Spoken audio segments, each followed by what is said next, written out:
It feels pretty good. I knew I had something like that in me. It was all about just executing a good race. And it turned out it wasn't so good of an execution, kind of stumbled at the start, but I was able to pull it together and get the job done. Yeah, and you obviously, you won the title now 3 times in a row. How do you keep coming back for it?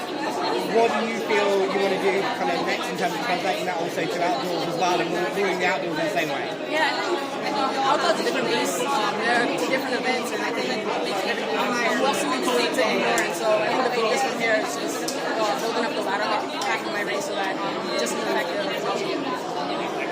And obviously something in the morning, obviously something happened with the heat. Like, can you talk us through what happened?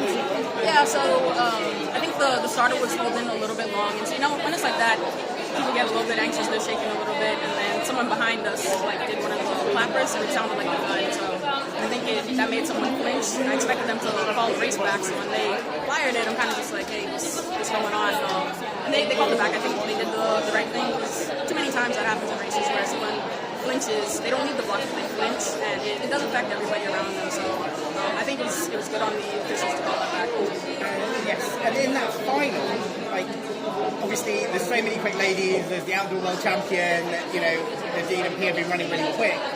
How do you approach a race like that when you've got all those ladies to face off against? Yeah, I mean, the thing is we train for it in practice. I think I have a group of women around me, so once I show up to a meet, I'm already battle tested. From there, it's all about just executing the race, just like I do in practice. And how cool was it to have 2 Bahamians in the final?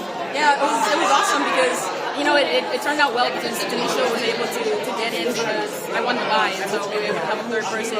She ended up making the final, so that's huge. I think it's only the second time that the longest she's ever done it.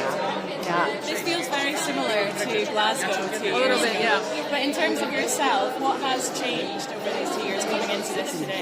Yeah, I think in Glasgow I was just firing on all cylinders. I knew exactly where I was. Nothing was a surprise for me. This year in training it was a little bit different. We didn't have as much prep time. Coming off of a long outdoor season. And so I kind of just didn't know where I was. About a month ago, I came over to Europe, ran some of the races, and I'm just like, okay, I'm on the right track. So confidence started to build from there, and then I just knew if I put it all together, I could have a race like this. How are you going to celebrate tonight? Oh, my parents are here, so we're probably just going to go out, get something to eat. But yeah, we don't do a whole lot. We don't party like that. Great. Thank you. Thank you so much. Well done.